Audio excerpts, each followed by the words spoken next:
எடு நீ வெட்டு நீ நீ சொல்லு மாதுளம்பழத்தை ஈஸியா உரிக்கிறது எப்படி? மாதுளம்பழத்தை ஈஸியா உரிக்கிறது எப்படி? போடு. முதல்ல இந்த மண்டையை வெட்டிக்கணும். அப்புறமேல இந்த நடுவில் வந்து எடுக்கணும்.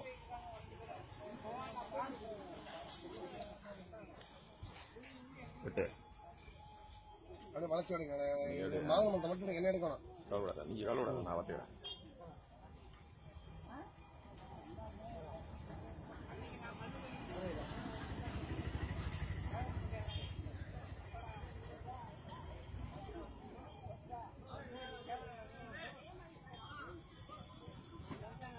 இது எடுத்துருங்க. எடுத்துட்டீங்களா? அப்படியா?